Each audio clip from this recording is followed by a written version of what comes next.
कि शेख रशीद साहब के खानदान और परिवार के अलावा अगर कहीं ताजसी नशिस्त होना जरूरी था तो वो ये इलाका था।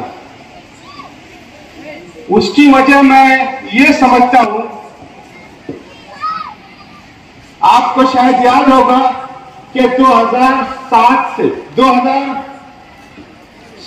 से लेकर 2012 तक मैं आप लोगों के दरमियान का यहां से कारपोरेटर था।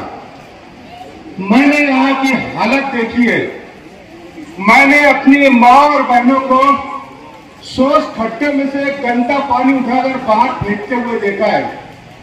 मैंने जो हालत अपनी आंखों से इस वार्ड की देखी है, अगर ताहिरा मैडम साहिबा और उसके बाद शेख रशीद साहब इस वार्ड में नहीं आते तो मैं अपने 15 साल कारपोरेटरशिप के तजुर्बे की बुनियाद पर आपको कहता हूं कि ये वार्ड इतनी जल्दी इतने ज्यादा तरक्की नहीं कर सकता था। उसकी वजह यह है कि ये दातार नगर हो, चाहे शेख रशीद नगर हो, हारून अंसारी नगर हो, अबू बकर सिद्दीक नगर हो, नजमाबाद हो, अहमदपुरा हो, अलीबाग हो, पौरवाड़ी हो, इतने एरिया के तमाम जितने भी एरिया हैं, जितने भी सर्वे हैं, उन सब सर्वे में 80% से ज्यादा सर्वे ऐसे हैं जिनमें कानूनन काम नहीं किया जा सकता। ये मैं मेरे तजुर्बे की बात कर रहा हूं। जब मैं यहां पर चुनकर आया तो मैंने देखा तमाम गलियां कच्ची थी, रोड का पता नहीं था, कहीं पर पोल नहीं थे, एकदम कच्चे एरिया में झोपड़पट्टी टाइप में पूरी बस्ती के लोग रहते थे। और जब मैं वहां पर काम करने के लिए यहां पर उठा और प्रस्ताव मैंने दिया तो कहीं पर ये सर्वे रिजर्वेशन है, ये सर्वे गुंठेवारी है, इस सर्वे का डेवलपमेंट चार्ज नहीं भरा गया। ऐसे तकरीबन 80% प्रोजेक्ट जो मैंने बनाए थे इस वार्ड के लिए वो सब रिजेक्ट कर दिए गए। मैं शेख रशीद साहब का, शेख आसिफ साहब का शुक्रिया अदा करता हूं कि इनके जेर सरपरस्ती उस वक्त में महज से चुनकर आपके दरमियान आया था।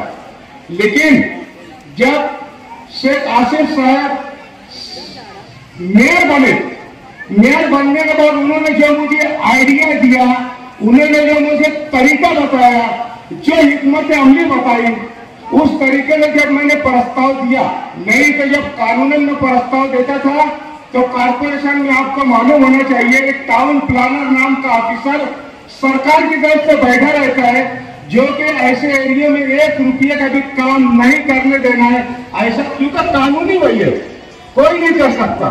इनकी हिकमत अमली से मैंने जो कुछ भी काम किया, जो कुछ भी 5 साल में मैं समझता हूँ 5 करोड़ का मैंने काम किया। उसके बाद में शेख रशीद साहब ने 2012 में ताहिरा मैडम को इस वार्ड से आपके दरमियान भेजा। ताहिरा मैडम, शेख रशीद साहब, आसिफ भाई कहीं से भी शहर में खड़े होकर चुनकर आ सकते हैं, लेकिन उन्होंने जब ये देखा कि यहाँ की ये दुश्वारियां हैं, कानूनन कोई भी कॉर्पोरेटर यहाँ काम नहीं कर सकता, कितना भी तड़पे, कितना भी दौड़े, कितनी भी कोशिश करे, नहीं कर सकता, तो उन्होंने ताहिरा मैडम को यहां से उतारा। अल्लाह का करम, आप लोगों की दुआओं से ताहिरा मैडम मेयर बन गई, महापौर बन गई, तो आपके काम और बहुत ज्यादा तेजी से शुरू हुए। पानी की टांकी का काम हो गया।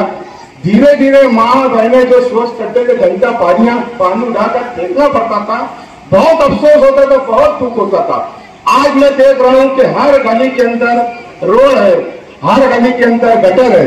मैं समझता हूं जितनी बुनियादी सहूलतें हैं वो सब आपके दरमियान सिर्फ शेख रशीद साहब, मरहूम शेख रशीद साहब की मरहूम में मिन्नत है ये वार्ड। मैं जिम्मेदारी से बोल रहा हूं, इसलिए कि 5 साल ताहिरा मैडम का पूरा हो जाने के बाद उनको आप लोगों से इतनी हमदर्दी थी कि वो खुद भी इस वार्ड में आ गए। शेख रशीद साहब कहां से चुनकर नहीं आ सकते थे। आपके लिए उन्होंने कुर्बानी दी, आपके लिए त्याग किया, अपना रहता वार्ड जहाँ से शुरू से वो चुनकर आते हैं, जहाँ नुमाइंदगी करते हैं, वो छोड़कर अपनी ताहिरा मैडम के साथ में खुद भी इस वार्ड में उनको समझता कर दो, खुद अगर यहाँ पे रहेंगे तो इस बस्ती के तमाम मसाइल दूर किए जा सकते हैं। और अल्लाह का करम है कि आप जब इधर से गुजरो तो उस वक्त की जो तकालीफ थी, शेख रशीद साहब की मरहूम मिन्नत, शेख रशीद साहब की हिकमत अमली, शेख रशीद साहब की दिलेरी, शेख रशीद साहब की कोशिशों काविशों की वजह से जितनी तेजी से ये वार्ड डेवलप हुआ है, अल्लाह का एहसान है। इसीलिए मैं खड़ा हुआ तो जब मैंने कहा कि अगर शेख रशीद के घर के अलावा कहीं ताजरती नशिस्त होना थी तो सिर्फ इस वार्ड की जिम्मेदारी थी, क्योंकि इस वार्ड को उन्होंने अपना समझा। जब मैडम के बाद वो खुद भी यहाँ पर आए, यहाँ पर लड़े, और मैं आप लोगों को पूरा इत्मीनान दिलाता हूँ कि जिस तरीके से उनसियत और हमदर्दी और रवाबित इस खानदान से आपके वार्ड के दरमियान जो रवाबित पैदा हो चुकी है, जिस तरीके से इन लोगों के दिल में आप लोगों की हमदर्दी है, जिस तरीके से खानवादा शेख रशीद और इस वार्ड का ताल्लुक, दिली ताल्लुक जुड़ चुका है, आप लोग बेफिक्र रहिए। शेख आसिफ साहब, शेख रशीद साहब की कमी इंशाअल्लाह पूरी नहीं होने देंगे, और आपके दुख सुख में कोई भी जुल्म ज्यादती के वक्त आपके दरमियान शेख खालिद साहब, खालिद हाजी साहब हर वक्त मौजूद रहेंगे। और काम काज के ताल्लुक से शेख इमरान साहब जिस तरीके से, वो तो मैं समझता हूँ कि आपके घर के फर्द की हैसियत से उस तरीके से आपके दरमियान रहते हैं, तो आप लोग बिल्कुल बेफिक्र रहिए। अल्लाह ने चाहा तो आपका वार्ड दिन दूनी रात चौगनी तरक्की करेगा।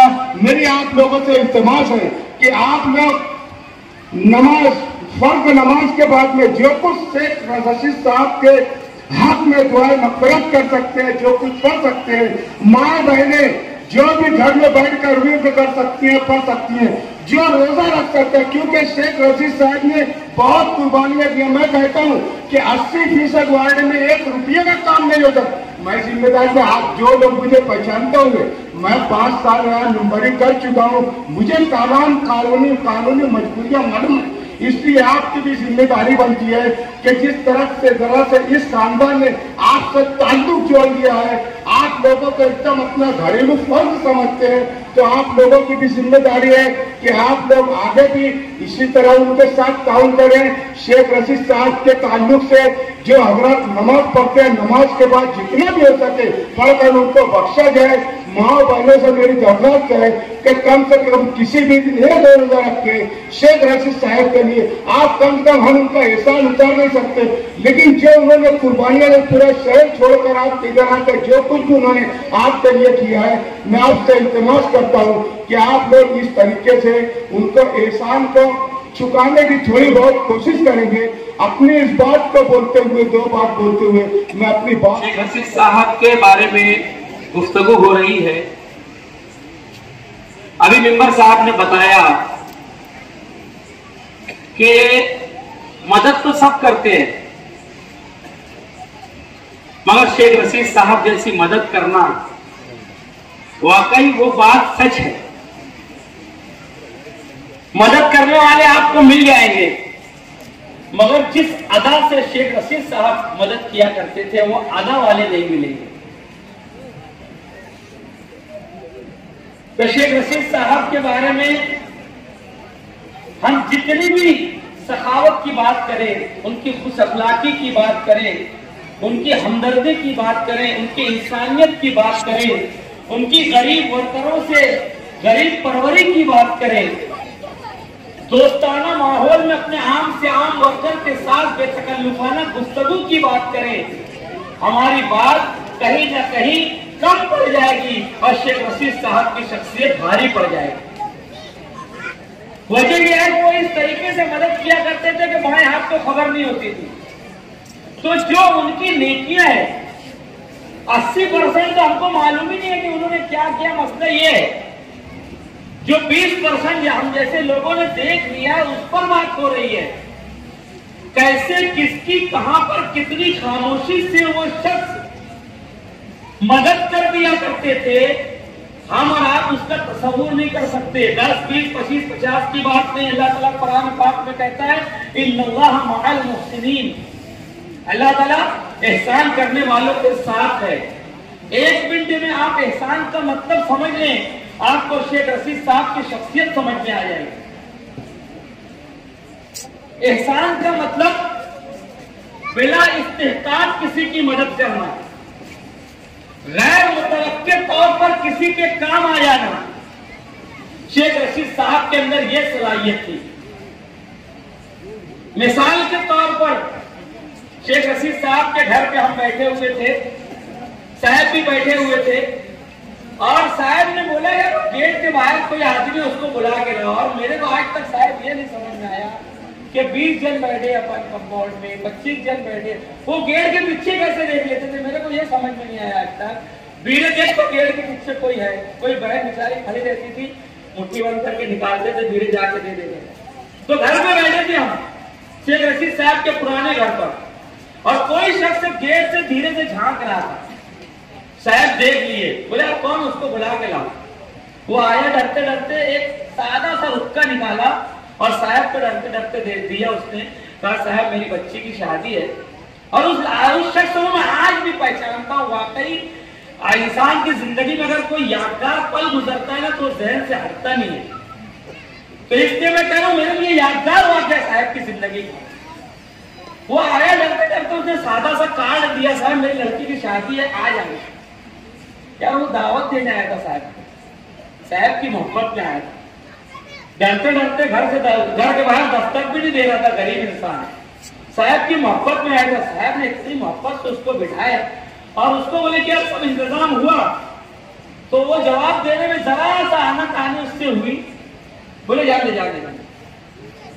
गोश्त का और चावल का कितना पैसा लगेगा तो तू मेरे से ले लेना, मैं आऊंगा और मैं किसी का नाम बोले इसके साथ मिल ले, गोश्त और चावल का पैसा मेरी तरफ से लेकर चले जाए।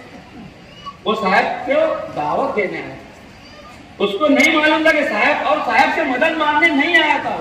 वो साहब की मोहब्बत में गरीब आदमी अपनी बेटी की खुशी में साहब को शरीक करने आया था, और साहब ने उसको माला माल कर दिया, उसकी तो मन की मुराद मिल गई।